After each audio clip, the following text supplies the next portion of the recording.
few months ago, I didn't even want to get my hopes up about Marcus Mariota. He was unattainable, just like Mila Kunis. But now it's possible. It's kind of possible.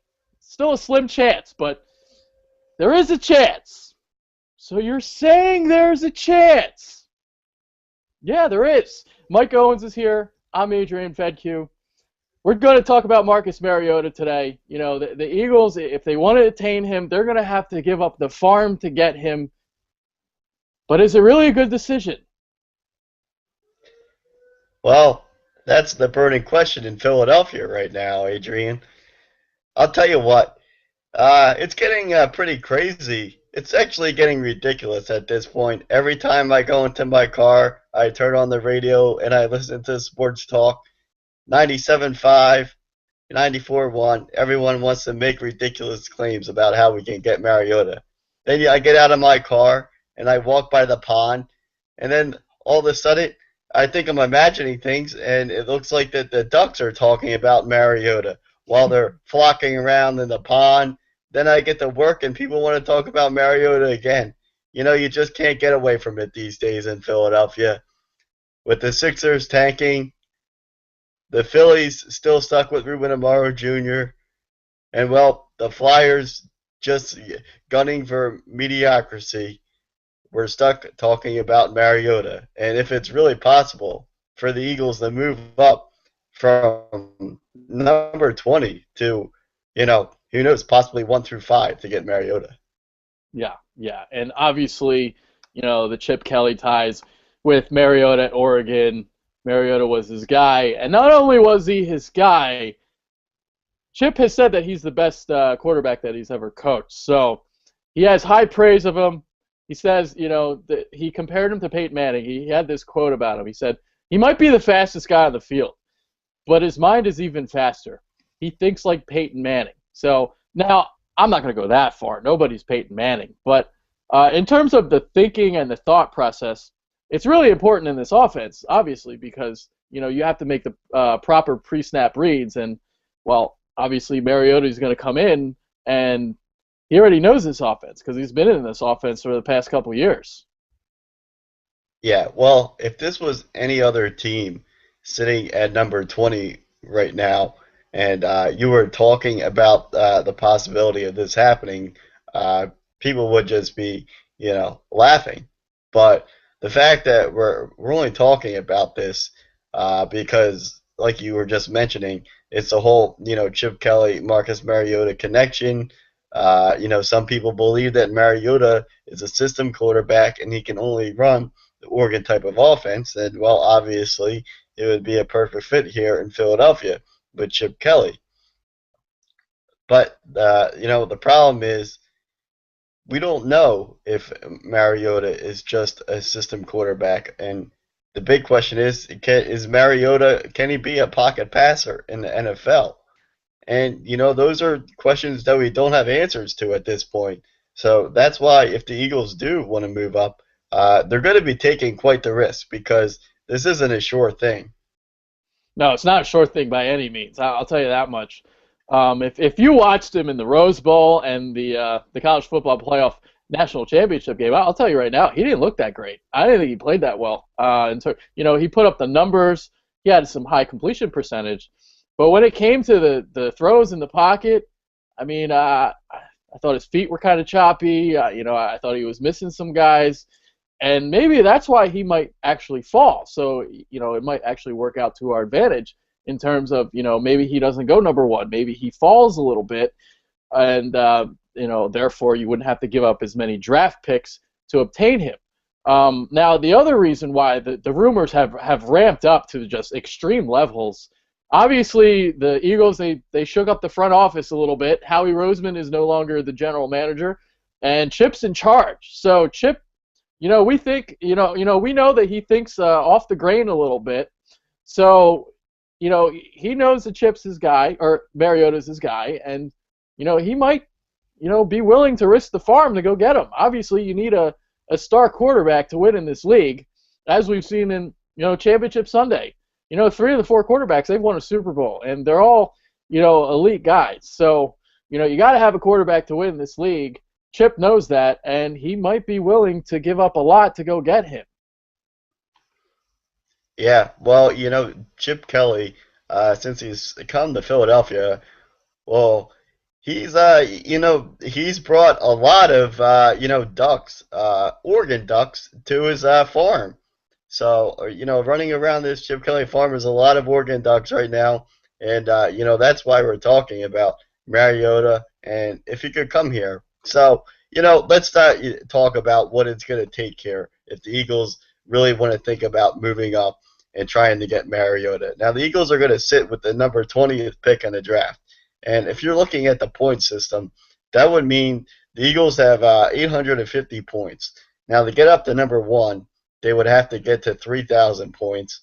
Number two would be 2,600.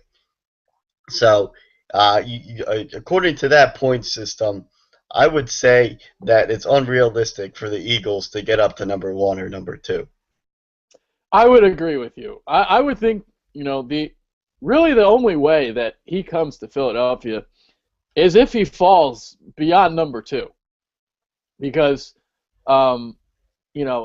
if you want to get to number one or number two, you're not only going to have to give up a bundle of picks, you're also probably going to have to part with LaShawn McCoy and or Fletcher Cox. And quite frankly, I don't want to do that.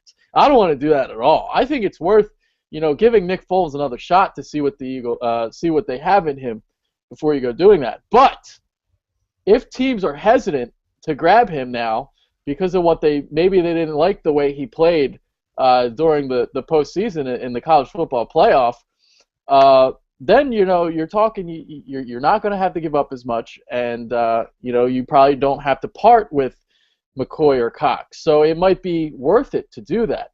Now, that being said, he's not falling past 6, okay? He's not falling past the Jets. Now, the scenario that would have to work out in our favor, Tampa Bay is going to have to take Jameis Winston, and we're going to have to hope that the Titans, like Zach Mettenberger, enough that they would be willing to go another direction instead of taking a quarterback. So all of a sudden you're looking at maybe having to trade up to number 4 or 5 to go past the Jets. Or you could work out a package where maybe you trade Nick Foles to New York, because guess who's the coach now with the Jets? It's Todd Bowles.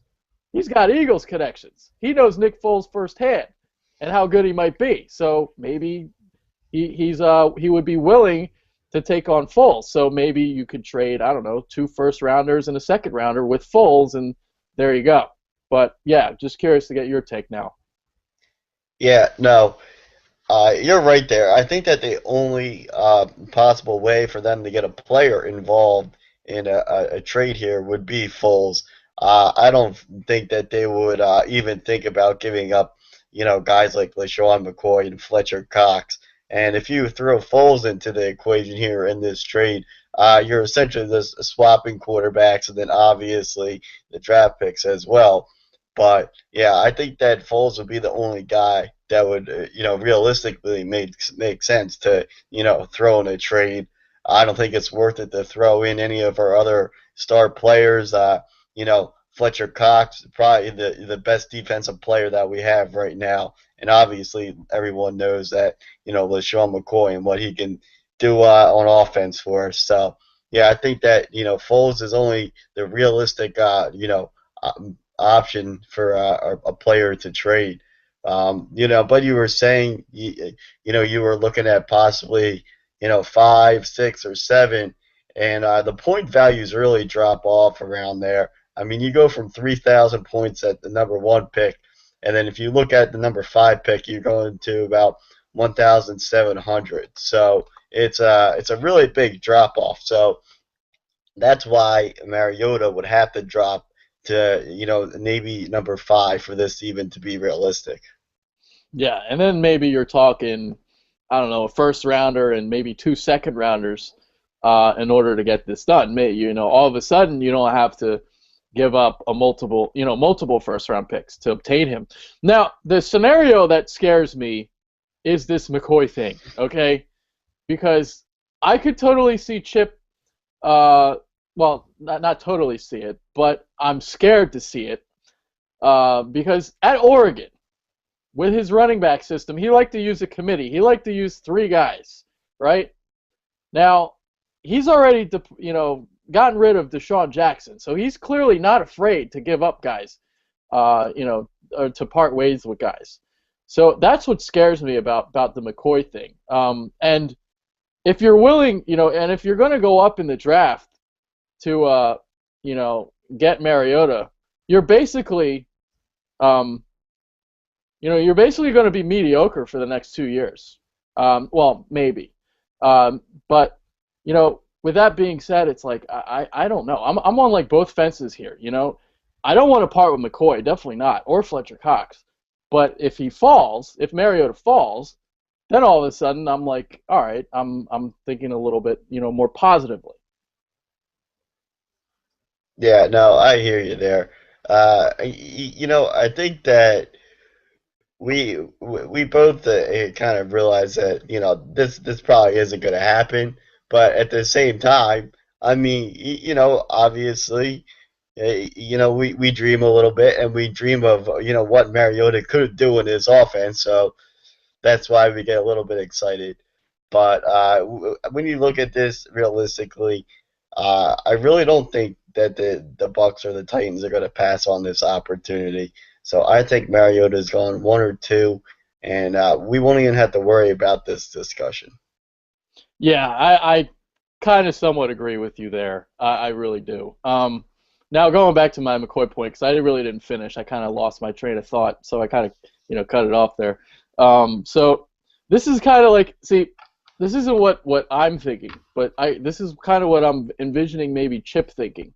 Now, if you part with McCoy and you give up, say, 2 or 3 first-round picks, you're basically throwing in the towel for the next 2 years. So if you're willing to be, mediocre, say a 9-7, 8-8 team for the next 2 years, and be able to tread water until you get those picks again. Now, if you do this, 2 to 3 years down the line, McCoy is all of a sudden like 30 years old. So that's the only way, like, I can see this be plausible in Chip's mind, to be honest. Because I am not giving up McCoy at all to go get Mariota, because Mariota is not even a sure thing. So I don't know why you would give up, one of the top 3 running backs in the league to go along with like 2 or 3 first-round picks to go get him. I just think that's preposterous. Yeah, that's why I don't think that they're McCoy or Fletcher Cox would even be involved in the deal, because Chip knows how much those guys mean to the team. And apparently Chip Kelly and LaShawn McCoy are pretty tight. So it's hard to imagine that Chip Kelly would part ways with a guy like LaShawn McCoy. I mean, he knows how much he means to the team. And I mean, if we get rid of McCoy, I mean, all of a sudden, we don't have a running back. So yeah, really, I think Foles being involved in the trade would really be the only realistic option. Yeah, and the other option, obviously, if he falls to 3 or 4, then all of a sudden you don't have to give up as many picks. So that's basically what we're looking at in terms of Mariota. Now, it's worked both ways in terms of past drafts. Some teams have gone up in the draft to draft the quarterback. Sometimes it's worked, sometimes it's not. Obviously, it didn't work out for the Redskins too well with the Griffin thing.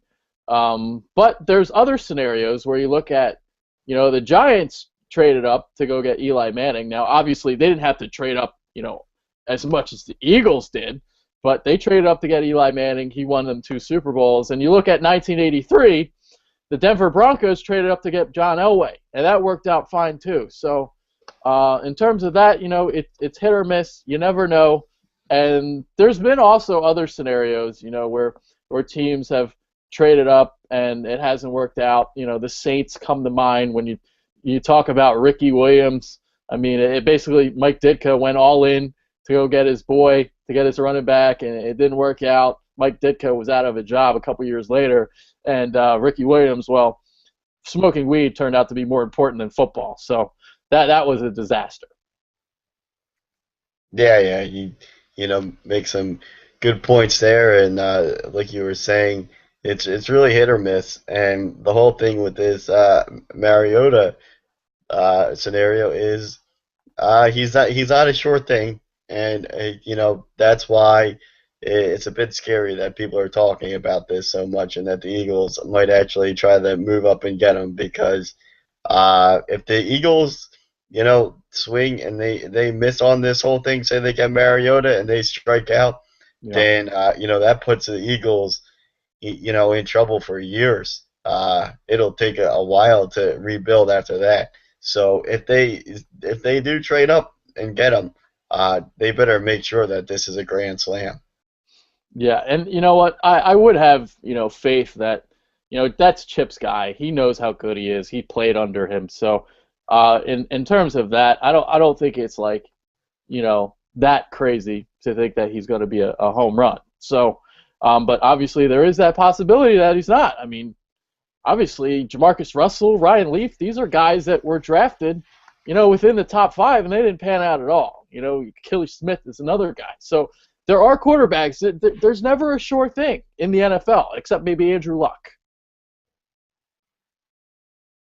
Yeah, no, you're exactly right. So we're really just gonna have to wait and see what happens here. Yeah, yeah. Now, we were talking about this, before the show, because obviously a guy that I like a lot is Kevin White, wide receiver out of West Virginia, and say that the Mariota thing doesn't happen, we clearly wouldn't mind trading up to go get Kevin White. Kevin White would be perfect for this offense. He's a guy that's good in the red zone, goes up and catches the ball, and he's really good after the catch too. So he likes to run that crossing route and run after the catch, and obviously that's like a staple of the Chip Kelly offense. So he would be a perfect fit for this offense. Yeah, that's something that actually would be realistic because the Eagles, if they, with their 850 points, say that they wanted to move up to 15 or something like that, and that would cost them 1,050 points. 1,050 is the points for number 15, so they would go from 850 to 1,050, which isn't that big of a leap at all. So that's something that would be realistic if they were in that position where they felt like there wasn't a cornerback or a safety that they wanted, and they felt like White was a better option at that point. So yeah, it's good that you brought that up because it'll be interesting to see how what happens with White's draft stock on draft day. Yeah, yeah. All right. Now going back to Mariota really quickly again. All right. So let's say they give up 2 first-round picks, 2 second-round picks to get him. All right. So just to look at what you're looking at here, because this is who the Eagles have taken in their last 2 drafts. So would you be willing to give up Lane Johnson, Jordan Matthews, Zach Ertz, and Marcus Smith for Marcus Mariota? That's basically what it comes down to. Yeah, no, not at all. I mean, 3 out of those 4 picks have worked out pretty well for us. So, yeah, that's it. Definitely not doing that. That's why, these picks are very important. And if the Eagles decide that they do want to go this route with trading up again, Mariota, they better make sure that they have this right because if you miss, it could set you back for a while. Yeah, and if you give up all these picks to go get Mariota, all of a sudden you better sure as fuck be good in those middle rounds. And right now, Chip's a guy, he doesn't really have a lot of draft experience. So it's like, yeah, it's really tough to be cool with this. Do you really want to do this? To go up and get this guy? I mean, yeah, like I said, man, I'm on both ends of the spectrum. While Mariota would be a perfect fit for this offense, is it really that bad to think like, all right, you have Nick Foles, your defense, your front seven's pretty damn good. You have LaShawn McCoy, you have Jeremy Maclin. Say you draft Kevin White, all of a sudden you have Maclin and White, or maybe you draft a quarterback You sign some cornerbacks, you shore up the secondary, and all of a sudden that's a pretty good football team. And what's wrong with that? Yeah, no, I agree. Eagles, they're a few pieces away here to becoming a pretty darn good football team. So that's why I really don't feel like they need to go up here and make a big trade to get Mariota. I would rather have them go out, like you said, and get some secondary help in the draft, maybe a third wide receiver, and go from there. Yeah, so basically it comes down to this. To conclude, I don't think we both don't really necessarily agree with going up. But if he falls, then all of a sudden we might be okay with it. I think that's kind of the way we both feel about this. As long as Fletcher Cox, LaShawn McCoy aren't involved, and if all of a sudden you're talking about him going to 4 or 5 and you're not having to give up as much, I think we might be okay with that. Yeah, yeah, I would agree. Okay. But my prediction is he goes number 1 or 2, and this conversation will all mean nothing. Yeah, well, it's what everybody wants to talk about. So, the Bitter Birds got back to 2 1/4, and we did a video on it. We fell into the trap. We're drinking the Kool-Aid, and that Kool-Aid is sweet. Yeah, I mean, there's a lot of things that could happen. I mean, say Mariota, he's in Hawaii and he gets eaten by a shark. Well, then Mariota's dead. Now that's a good possibility. Say Winston decides that he wants to go to the store and steal some more crab legs. And say he runs into the wrong guy and he gets shot stealing crab legs. Well, then there goes Mariota and Winston, and they won't be in the draft. So there's a lot of what ifs here. Now, I don't think it's going to happen, but you never know. You never know. Now, it's funny because, I actually think Winston's a better quarterback. I think he's more pro-ready. I like his demeanor more. I think he's more of a leader than Mariota is in terms of, at least the football team. He doesn't show leadership outside the football landscape. I mean, he does a lot of stupid shit. But, I think he's a guy, he's clutch, man. I like him a lot. I really do. Mariota, I'm like, he's a perfect fit for the offense, but if we didn't have Chip Kelly in here, I really wouldn't want Mariota, to be honest with you. When I watch him, I'm like, okay, well, he's okay, but I don't really see it like everybody else does. I don't know. Yeah, no, I agree with you. Your points about Winston. Obviously, Winston is more pro-ready at this point. Mariota's more of a project per se, but the problem with Winston is going to be is if he can, keep his head out of his ass when he comes to the NFL. He can't act, like Johnny Football when he comes to the NFL. And, I think he's going to be doing a lot of Johnny Football things when he comes to NFL. So that could be the downfall of Winston. Yeah, he can't be going to clubs, standing on top of the table and saying, I want pussy. Can't be saying that. No more of that. Not allowed in the NFL. It's the no fun league.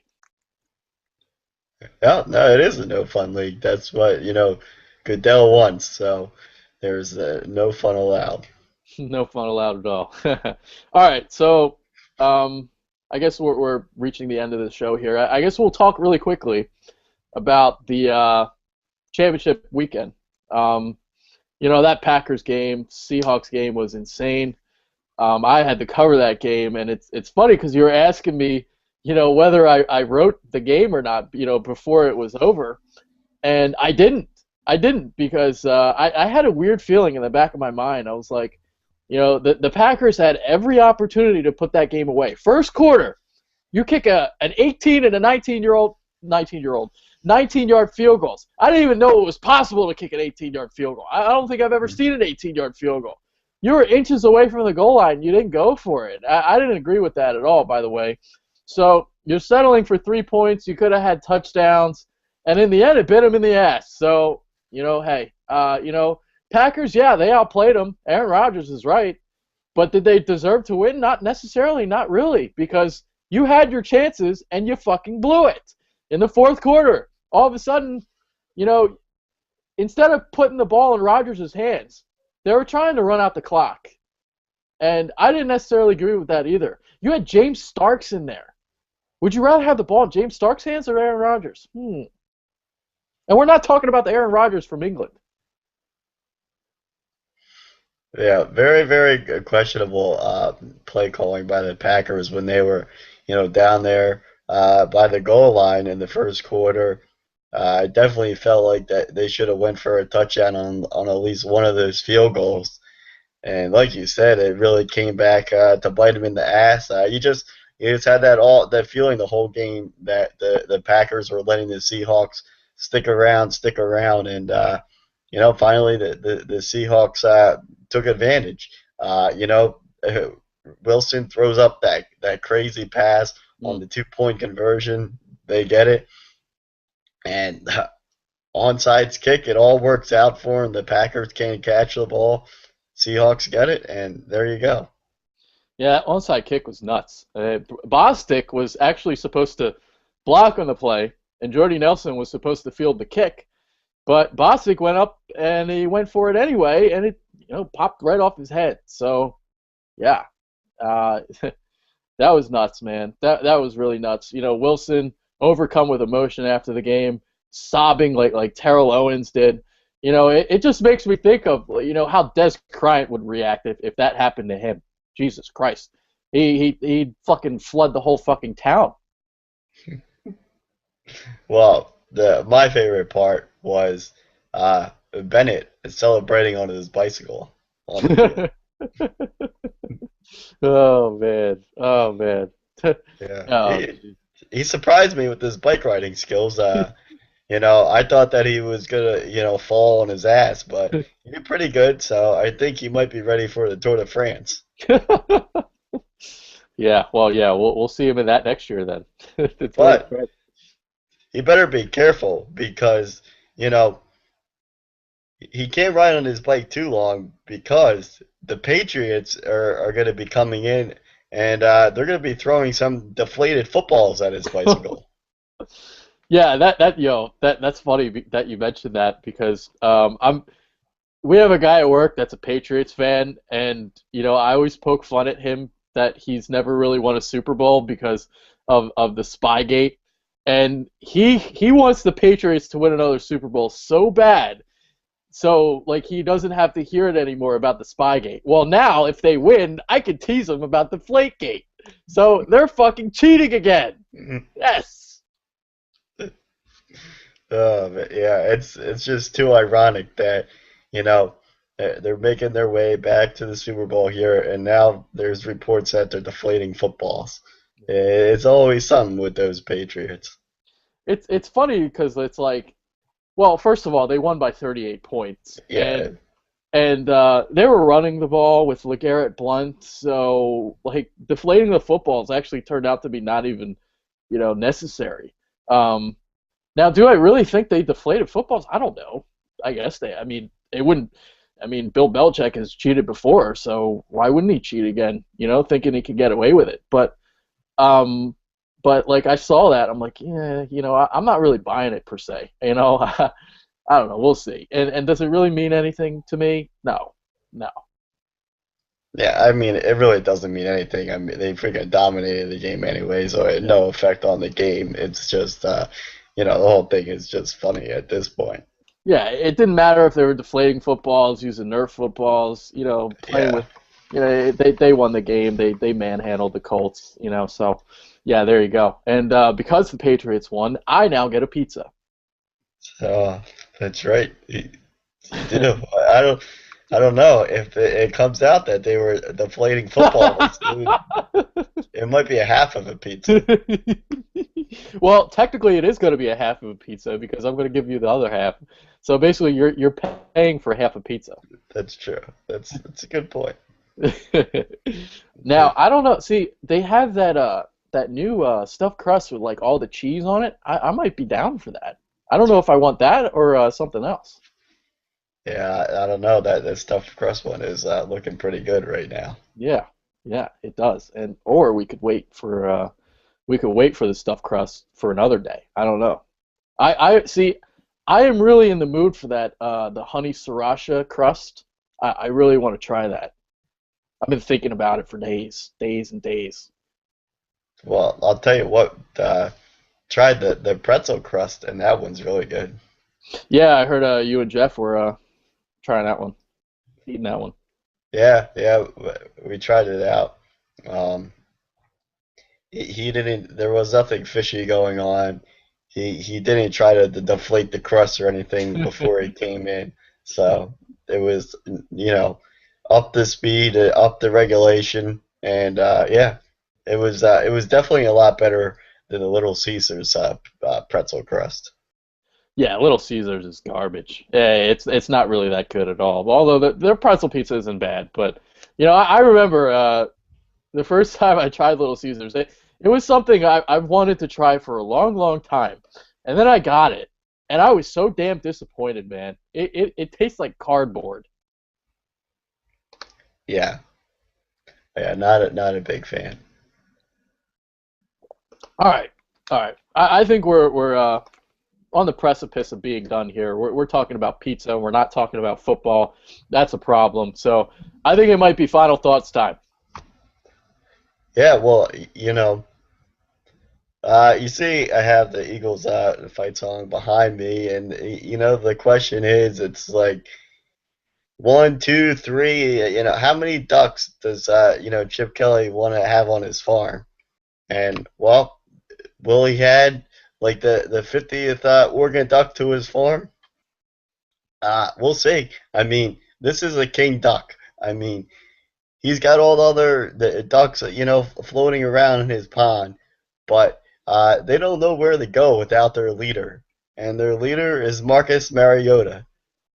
So we'll see if he takes the risk and goes up there and maybe trades a few of his, workhorse cows to get to Mr. Mariota. It'll be interesting.